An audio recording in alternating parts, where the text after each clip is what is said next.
السلام علیکم نحمد و نصلی علی رسولہ الکریم۔ آپ حضرات جانتے ہیں کہ حضرت مولانا محمد حمید الدین عاقل حسامی علیہ الرحمہ نے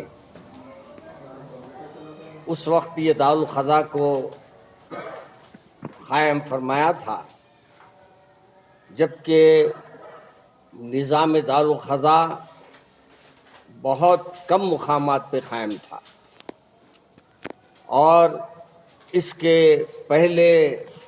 امیر ملت کا انتخاب کیا گیا۔ سب سے پہلے مولانا مفتی عبدالحمید صاحب شیخ الحدیث جامع نظامیہ کو اس کا امیر مقرر کیا گیا، اور مولانا کی خدمات تو بہت زیادہ ہے، اس کو بیان کرنا اس وقت اتنا وقت نہیں ہے،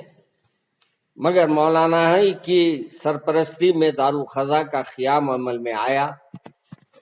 اور اس کے قاضی کی حیثیت سے حضرت مولانا عاقل علیہ رحمہ کو اور مفتی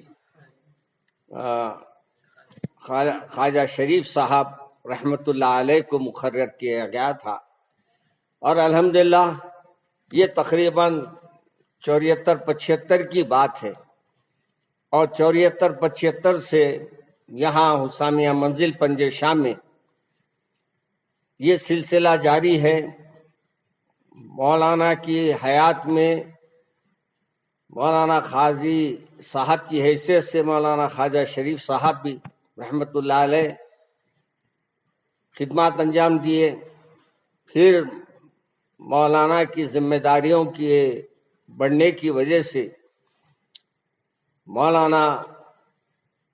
حمید الدین عاقل حسامی میرے والد ماجد اور پھر مولانا خالد سیف اللہ رحمانی کو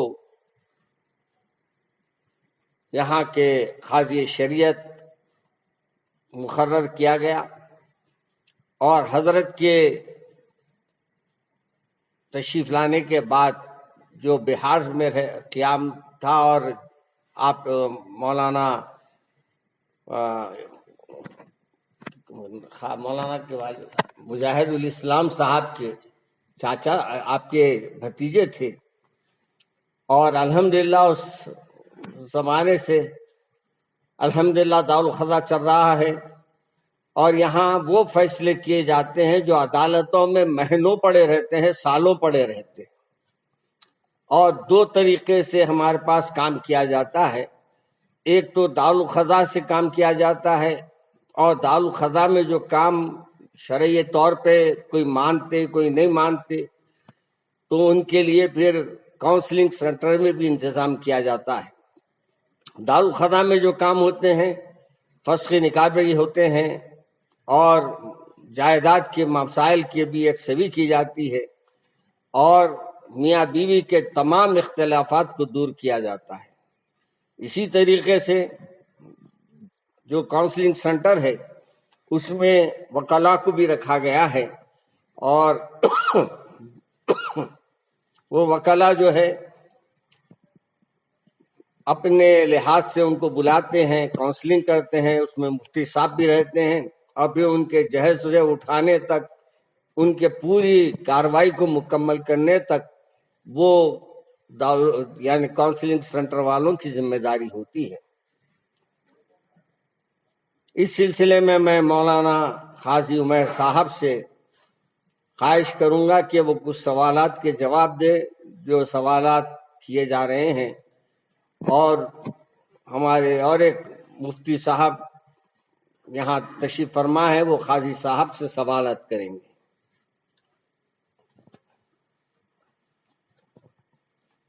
جی الحمدللہ، ابھی جو ہمارے مولانا محمد حسام الدین ثانی صاحب دامت برکاتہم جو موجودہ امارت ملت اسلامیہ کے امیر ملت بھی ہیں، اور تلنگانہ آندھرا کے بھی امیر ہیں، اور دارالعلوم حیدرآباد کے محتمم ہیں، انہوں نے دارالقضا کے بارے میں بہت ساری امور پہ روشنی ڈالے ہیں۔ مسئلہ یہاں پر یہ ہے کہ دارالقضا بہت زمانے سے یہاں کام کر رہا ہے، اور مولانا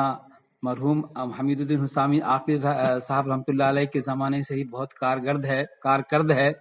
اور اب تو ہم بہت فعال طریقے سے ان کے صاحبزادے مولانا حسام الدین ثانی اس کو لے کے چل رہے ہیں۔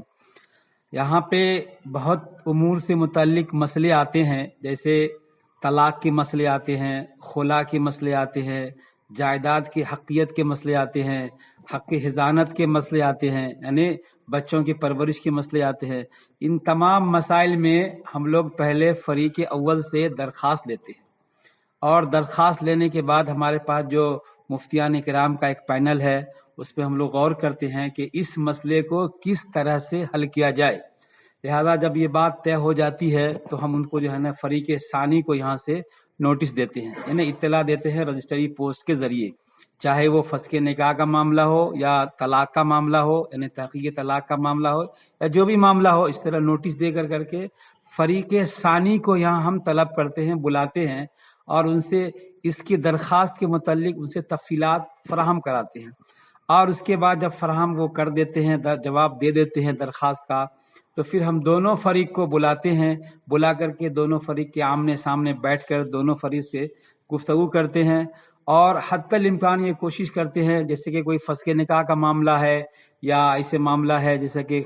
خرچے وغیرہ نہیں دے رہے، بیوی کے حقوق ادا نہیں کر رہے ہیں، تو اس معاملے میں زیادہ تر کوشش کی جاتی ہے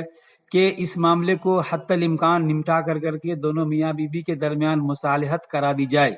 اور اگر ممکن صورت نہیں نظر آتی ہے تو اس کے لیے ہم لوگ فسخ نکاح یا طلاق یا خلا کے بارے میں اس سے گفتگو کرتے ہیں۔ عام طور پر تو مسئلہ مصالحت سے حل ہو جاتا ہے،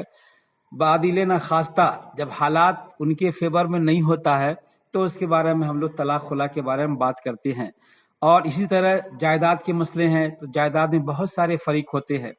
کبھی تو جائیداد والے یہ کہتے ہیں کہ نہیں، والد نے میرے ذمہ دے دیا تھا، پوری ذمہ داری دے دی تھی کہ یہ ہمارے قبضے میں آ گیا، لیکن ان کے پاس کوئی ثبوت نہیں ہوتا ہے، تو ایسے مسائل کو بھی ہم لوگ جو ہے نا ان کے درخواست لے کر کے اور تمام کے فریقوں کے بیانات لیتے ہیں، ان سے کاغذات ثبوت کے طور پر طلب کرتے ہیں، اور ان کے گواہان کو بھی طلب کرتے ہیں، اور ان کے گواہان کے بیانات اور ان کے خود کے بیانات اور ان کے کاغذی ثبوت سے جو بات واضح ہوتی ہے، وہ قرآن و حدیث اور فقہ کی روشنی میں ان کو جو ہے نا اس مسئلے کا حل نکال کے ان کو دیا جاتا ہے۔ اور دیکھا گیا ہے کہ عام طور پر بہت سارے مسئلے میں لوگ قرآن و حدیث کے روشنی میں اس مسئلے کو قبول کر لیتے ہیں، لیکن کچھ ہی لوگ ایسے ہوتے ہیں جو اس مسئلے کو نہیں مانتے معاملے کو، تو ان سے ہم لوگ کہہ دیتے ہیں کہ آپ کی مرضی ہے، آپ ہندوستان میں رہتے ہیں تو اپنے مسائل کو اگر نہیں مانتے ہیں اللہ کے اور اللہ کے نبی کے مطابق فیصلے، تو آپ عدالت سے رجوع بھی ہو سکتے ہیں، لیکن جب وہاں بھی جاتے ہیں تو ان کو وہاں بھی اس طرح کے رائے مشورے دیا جاتا ہے، تو تب آخر میں وہ پریشان ہو کر کے آتے ہیں کہ ہم لوگ کے مسئلے کا ترکہ جو ہوتا ہے اس کا، وہ آپ ہی لوگ اس کا تقسیم کر دیجیے۔ تو اس طرح جو ہے نا ہر امور کے مسائل جو ہے نا دارالقضاء امارت ملت اسلامیہ پنجہ شاہ حیدرآباد میں حل کیے جاتے ہیں۔ لہٰذا عوام الناس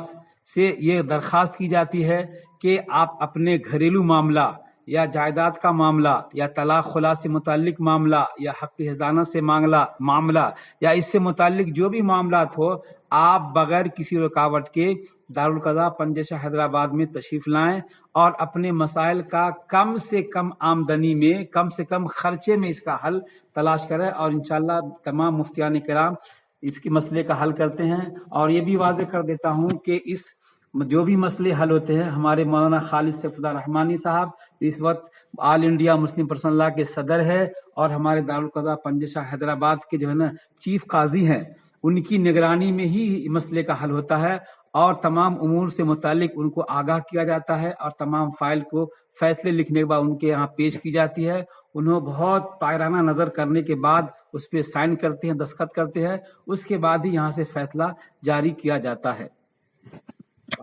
جو وقت ہے وہ 2 بجے سے لے کر کے بعد نماز یعنی نماز مغرب تک ہم لوگ اس کو چلا رہے ہیں، تو اس درمیان میں آپ لوگوں سے گزارش ہے یا درخواست ہے کہ آپ اس درمیان اپنے مسائل کے حل کے لیے یہاں رجوع ہوئے۔ 2 بجے سے 4 بجے 6 بجے تک ہم یہاں رہتے ہیں، آپ کبھی بھی۔ اور اس میں ایک بات خاص یہ بھی ہے کہ ہم یہاں سے یہ بھی کوشش کرتے ہیں کہ جو فریق نہیں آتا ہے اس کو صرف نوٹسوں سے نہیں بلکہ جا کے اس کے پاس ملاقات بھی کرتے ہیں اور ان کو بلانے کی کوشش بھی کرتے ہیں، اور ہم سب یہ کوشش میں ہیں کہ عدالتوں سے زیادہ آپ حضرات کو روکا جائے، کیونکہ عدالتوں میں جو جاتے ہیں وکلا خود ہمارے پاس آ کے کہتے ہیں کہ حضرت آپ جو فیصلے 2 مہینے 4-5 مہینے میں کر دیتے ہیں، یہ 5 سال میں 10 سال میں بھی مسئلے حل نہیں ہو سکتے۔ میں عوام الناس سے خصوصاً ہماری بہنوں سے گزارش کروں گا کہ وہ دارالقضا آئیے، رجوع ہوئیے اور اپنی مسئلے کی ایک سوی کے لیے ہم سے مشورے کیجیے۔ آپ دارالقضا میں کیس نہ ڈالے پروانے، مشورہ ضرور لیجیے اس سے پہلے کہ پولیس میں جا کر FIR کریں، اور نفرتوں کو زیادہ ہوا دینے کے بجائے اور ایک میاں بیوی کے اختلاف کو غیر شرعی عدالت میں جا کر آپ ایک دوسرے کے اوپر کیچڑ اچھالنے کے بجائے، پولیس اسٹیشن میں جا کر ہزاروں روپے برباد کرنے کے بجائے آپ یہاں تشریف لائے، انشاءاللہ آپ کا مسئلہ حل ہو جائے گا۔ یہاں ہماری دارالقضا 2 بجے سے شروع ہوتی ہے اور بعد مغرب تک 7 بجے تک چلتی ہے۔ آپ حضرات ان اوقات میں ہمارے قاضی حضرات سے بھی مل سکتے ہیں۔ اگر کاؤنسلنگ کرنا ہے تو ہمارے قاضی حضرات کے ہی مشورے پہ وہ خود فرما دیتے ہیں یہ ہمارا کیس نہیں ہے، کاؤنسلنگ سینٹر میں جائیے، تو ہمارے کاؤنسلنگ سینٹر کے ذمہ دار جو ہمارے وکلا ہے وہ آپ سے اس سلسلے میں گفتگو کریں گے۔ انشاءاللہ آپ کے مسائل کو اللہ ایک سبھی کا معاملہ فرمائے گا، آپ ضرور تشریف لائیے۔